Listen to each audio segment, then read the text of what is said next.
What's up, y'all? It's your girl Sakina, and I'm back with another review. This is my review for the Real Housewives of Potomac. This is season 10 reunion part 2. Be sure to check us out for the Whether You Like It or Not panel tonight, hosted by, who knows? It's supposed to be me, but I just got in town. It is 6:30 and I'm on a time crunch, so maybe me. I was trying to see if somebody wanted to, swap with me. So I'm just pushing forward. Anyway, it picks up where it left off last week with Wendy and Ashley going at it. Wendy saying that Ashley has no accomplishments, and Ashley coming back saying at least she has one social security number. Wendy comes back and says, yeah, I do too. Ashley says that's not what the documents show. Wendy says otherwise, but they do show that there is an article at least saying that within the case, her and Eddie signed up for like 67 credit cards. And so Ashley is doing this 6-7 thing. And my thing with Ashley is her jokes, her reads rarely execute. She's just corny. Like I said, sometimes, she got it with that little one thing, the security, okay. But the whole 6-7 girl, stop. Even when she was doing the Zen went in the pen, that didn't land either. You don't even read confidently for anybody to even believe you. So, yeah, Wendy, you definitely full of it when it comes down to it, because there are articles saying that you and Eddie do have multiple names, Pam and Eddie, okay? Multiple names and credit cards and everything else. I don't know if it's true. I have not been keeping up with all of this. I don't know, but that is definitely what is in the blogs. So Andy is like, you didn't accept Ashley's apology. Wendy said it's not even about that. She knows that Ashley is full of it because she did the BravoCon apology only for her to show up today at the reunion with a whole different tune. And Stacey was backing her up too. Wendy goes and says that Ashley texts Stacey. They were having a conversation shortly after Wendy got locked up. Stacey was expressing how upset she is about the situation of Wendy being in jail and asked if Ashley feels the same way. Ashley said yes and no. She feels bad for the kids, but Wendy has been condescending to them. So it's like, yeah, that goes back to you holding a grudge since season 1. And if you didn't rock with her, then just don't rock with her. You should have kept that same energy. I think Stacey said the same thing. Keep that same energy then. Don't try to be buddy-buddy with her and then really have some hidden animosity. But, at the end of the day, too, I understand why. Because it could be the same thing could be said about Karen. Karen came on this show being all about etiquette and, acting like she was upper crust, and she really wasn't. Whole time, you are a drunkard, baby. Okay? With multiple drink offenses against you, alcohol offenses against you. So, yeah, a lot of these girls be putting on airs when it comes down to reality.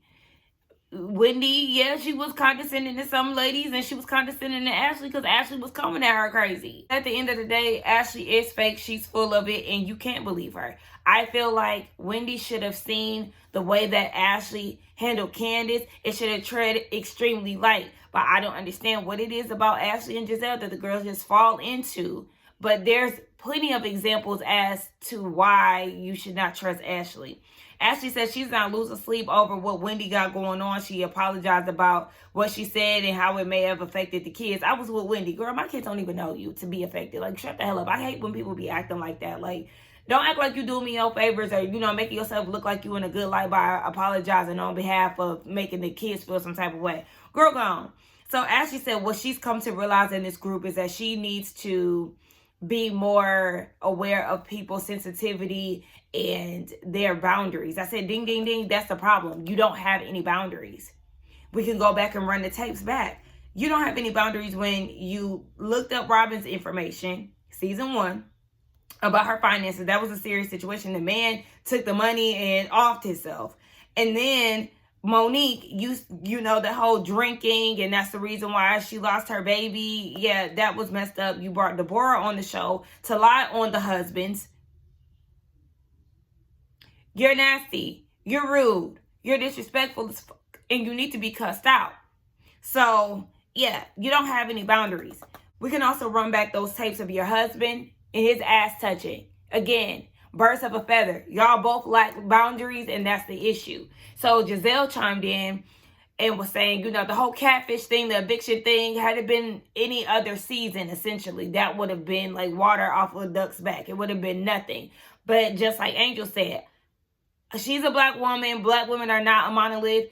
Everybody has different levels of sensitivity. Now, certain sensitivity levels should just be left off the show, to be honest. If you're ultra sensitive, then you should not be on the show. This should not be a platform for you. But you don't get to talk about a woman after postpartum and call her a catfish and things like that and feel like she's not supposed to feel some type of way about it, especially when it's being drugged out the entire season. Like, let's not gaslight the situation. I understand certain people might not take that and, you know, hold that in, but some people do, and they're okay to feel the way that they feel about things. So then we get into Ashley's segment, and we realize that she didn't have anything to talk about. It really wasn't a realization because we've been through this, but she didn't have anything to talk about. We seen her talking about her mother's baby dad and her sleeping with Sharice's son. So she doesn't want to give any information on how much money she received from Michael. But you be in everybody else's business. It was okay for you to go and see what Robin had in her account, but you don't want to broadcast what you got in yours. I think that's mighty funny. You see how people do? Yeah, y'all find that out. Anyway, then she goes into the whole thing with her and Josh. They're still messing around, and Stacey gets in her ass. Like, you sat there and humiliated that man, but you're back dating him? Like, you did all of that on camera. Made sure that it was on camera. And so Ashley is trying to defend herself, saying that she broke up with him like 2 days prior. The next day he wanted to take her out or something, and she said that it had to be on camera. You sat there and said that you were looking for a sugar daddy. You said that he doesn't take you on trips. He doesn't date you the way that you want to be dated, but you still messing around with him. What was the point of putting that on camera? You should have stuck to your word. So then they get into the Sharice and her son. And Ashley said that she went into it telling Sharice that she kissed her son, expecting to apologize and all of that. But Sharice got to laughing about it, only for her to go on a press tour and flip the switch. That is what was confusing to me. Sharice, if you really were upset about Ashley sleeping with your son or kissing your son, then you would have had a natural reaction right then and there. You took it lightly, and then suddenly you wanted to get upset. I feel like she wasn't genuinely upset until she started to see the audience reaction and how we were disgusted by it. So Wendy even chimed in and said, yeah, she didn't like it because once she sees you as a kid, you will always be that kid to her. So Andy asked, who initiated it? She said, of course, Sharice's son did it. Don't of course the situation. Because we've seen you lick Jassy. We've seen you tell Kiana she can squeeze your ass if she wants to. We've seen you make these moves and be a very aggressive lesbian in other situations. So don't of course something when we've seen you initiate and be the aggressor. She's claiming that it was only a kiss, which we know probably is a lie because she not only acted as if there was more when she said something to Sharice, like, would you be upset if there was more? And that's, okay. Anyway, would you be upset if there was more? And then Wendy also said, but you alluded that there was something more on Watch What Happens Live. So there's two different occasions where you hinted at there was more. You even went as far as saying you hope Sharice didn't catch you on her motherfucking ring cam. You're not about to sit here and play. So you mean to tell me you was being potentially caught on ring cams because you and her son was having makeout sessions? Get your big-headed ass out of here. Like, you must think somebody's stupid. You're a fucking liar. You're backpedaling because, again, the people are disgusted by your thirst.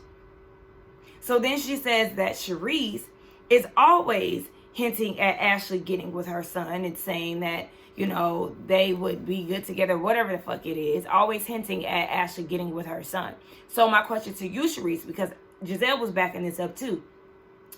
I believe this. I believe this because of Sharice's reaction at the table. But if this is something that you were doing, Sharice, why go and change up? Why go and change up in front of the audience? That's y'all's issue. Y'all care too much about what the audience think, one. And two, y'all be fake as fuck. Even with Ashley sitting there saying that she would never do that, when she was like, yeah, he initiated it. Of course, I would never do that, but you did. And it wasn't a one-off situation.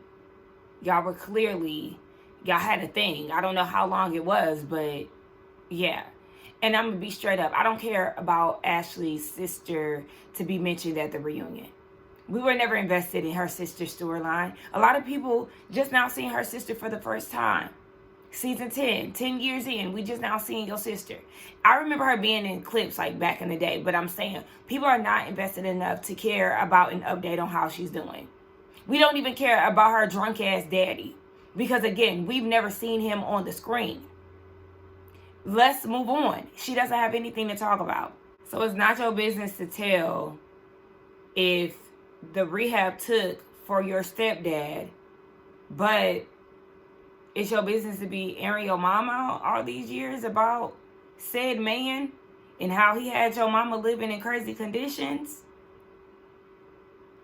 I think you owe the people explanation on if it worked for him or not. The girl gone. She talking about Sheila's health could be better. So he's still running her through. Hold on. Because who Ashley talking to? Stacey. That's when you should have went over to Ashley and hit her with one of these. Because the way she was just trying to get Urban Ashley popped out. But I'm also jumping ahead. So they talk about Ashley with Mauricio and Giselle cock blocking. They said that Stacey wanted him to. Ashley giving Stacey props for being a wing woman and all of that. And Tia, I don't know if y'all peeped too, she was mad at Giselle for cock blocking. But Tia, in your confessional, you were saying that there was plenty of men in the sea, basically, and that you wouldn't even do something like that. So why are you mad? Why are you now suddenly mad that Giselle interfered with what Ashley was doing with Mauricio or trying to do with Mauricio? Yeah, flip-flopping shit. So Giselle, you talk about Stacey did want it, how she was saying that she would get a piece too. Stacey, this is when you should have said, but you did too. You said that you would lay horizontally with that man. And y'all know Kyle.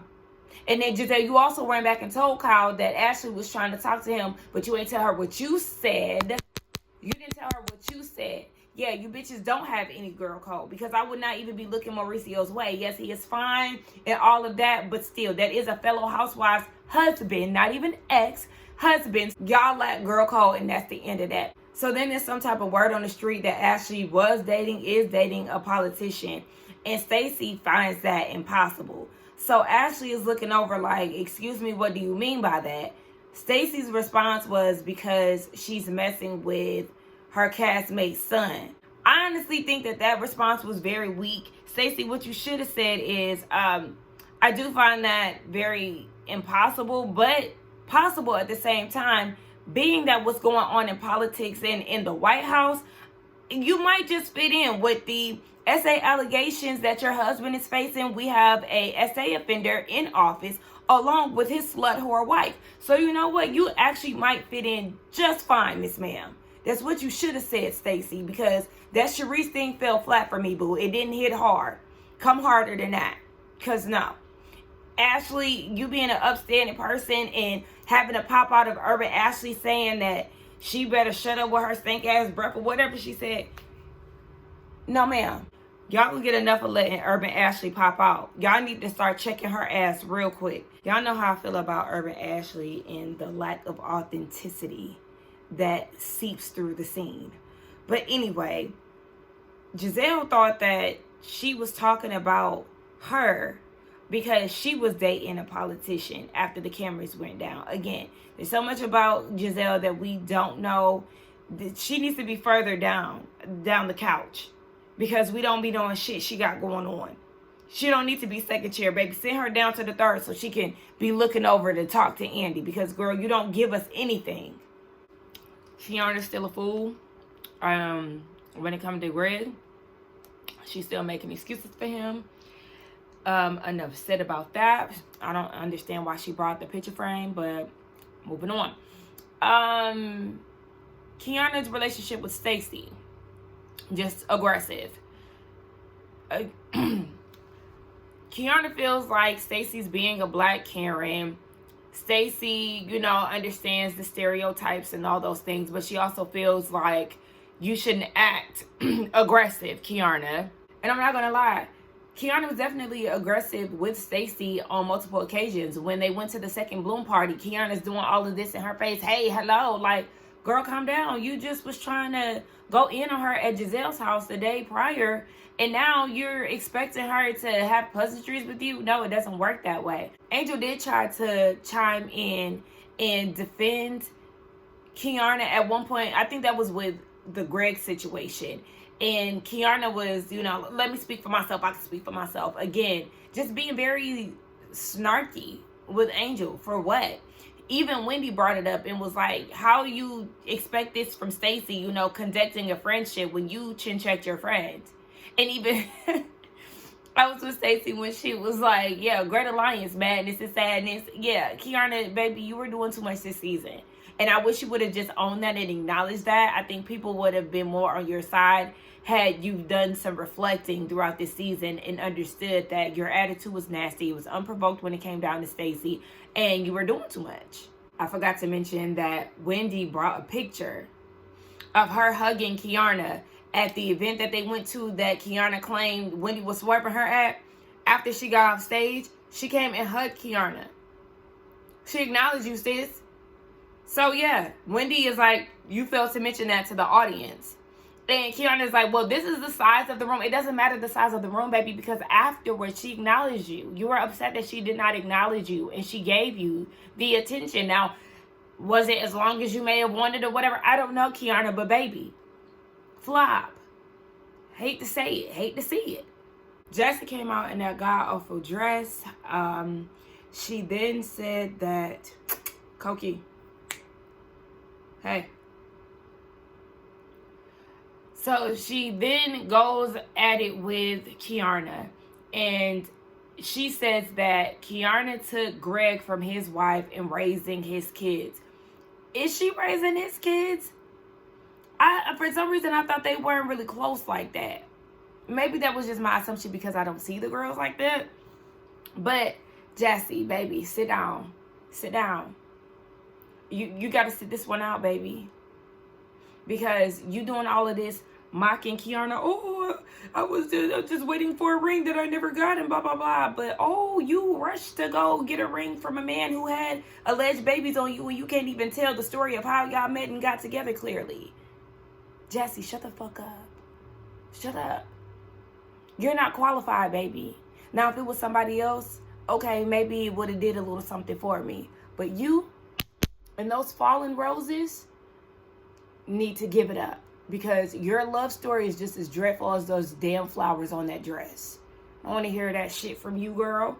So Tia talks about her husband. One of the viewers asked where Rob is. She said that, you know, he just doesn't really like being in the spotlight. He wasn't too fond of him being the nanny comment. But Tia said that, what she said, verbal abuse is her love language. Girl, be careful what you ask for, because if that man gets to verbally abusing you, not saying that he will, but I'm saying just her putting that out there, girl, that's a mental game that you don't want to be a part of, Miss Ma'am. And I understand that's probably your British humor coming out, but with me, I don't say certain things that I don't want to come true. Words are very powerful. My mom always taught me that, so I don't say certain things because I don't want them to come true. I remember one day she told me that, and I was in either kindergarten or first grade. I said, I wish I was sick, and she was like, you better be careful what you wish for because words are powerful. Literally the next day, I was throwing up at school out of no fucking where. Okay? So that was my firsthand experience on what she was saying was definitely true.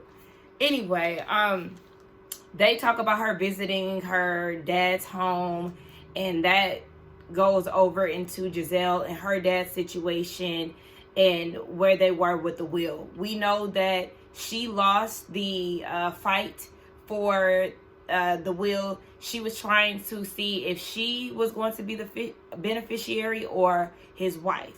They end up giving it to his wife. But her thing is, her dad was a prominent civil rights activist. He has things that are very important that she would like to pass down to her kids and things like that, like, you know, generational pieces.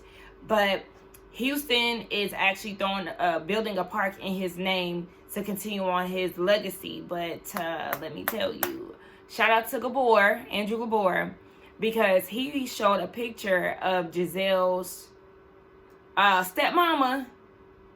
I always side-eye every Black Power, Black Panther, civil rights activist, for the people, power to the people ass person who goes and decides to be with a white person. Imagine being in the midst of the civil rights movement and you go and lay up with a white bitch later down the line. How that sound? The machine that you're fighting against, you're laying down in bed with. I don't trust no civil rights activist, no activist in general that is black that goes to be with a white person. Absolutely the fuck not. Get out of my face with that shit. So it is what it is.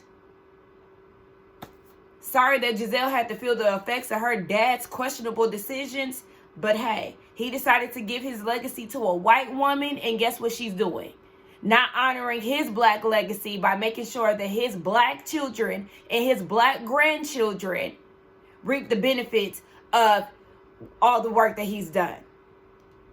Hey, then this is what people mean when they say that wealthy black people always marrying non-black people and giving their lineage away to the man or whatever. This is a prime example of that.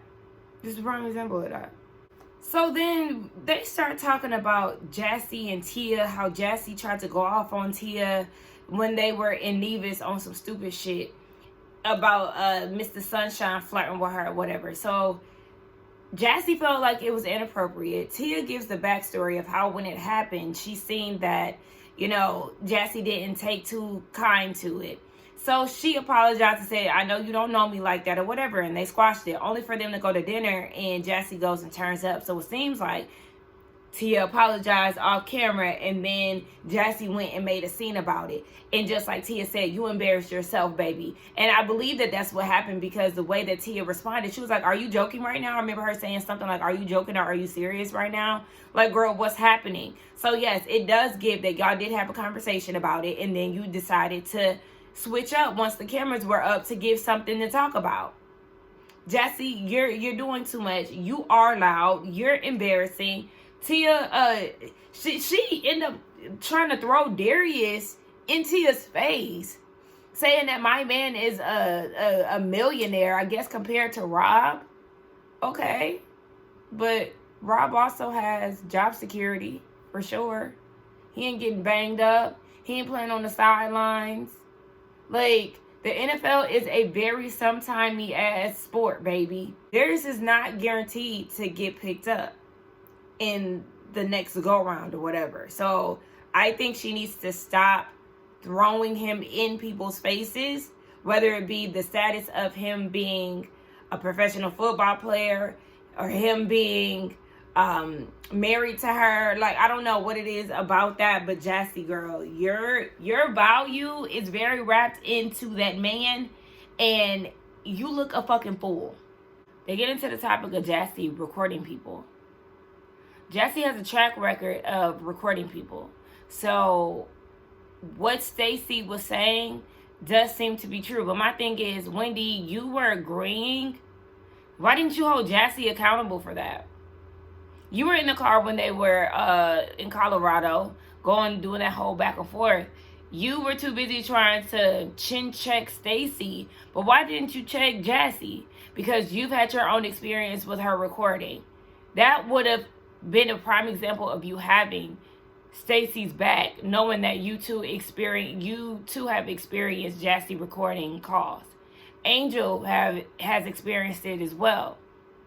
So Jassy, you can't be trusted. Baby, you need to go ahead on. I don't want Jassy back. I used to want her back. I don't want her back. I think she's very theatrical. I don't like the way that she reacts to certain things.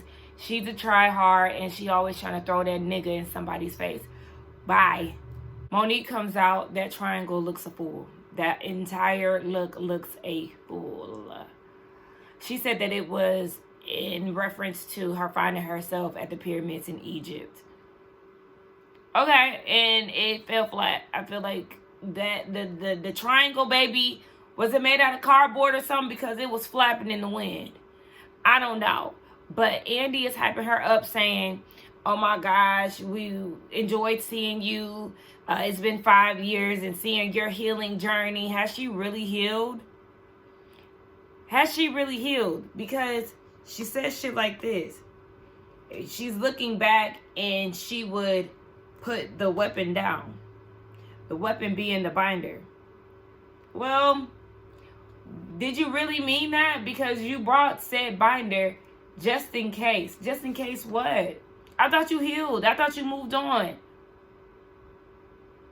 What would be the purpose of you bringing the binder? I'm confused. Especially when you go further and says, I look back at that moment and I cringe. You look back at the binder moment and cringe, but something told you before you left the house to bring it just in case. Just in case what? Huh? Girl, okay. Just a whole bunch of contradictions going on. She got sent a cease and desist by Chris while she was out with Ashley. They're having a whole custody battle with all of that.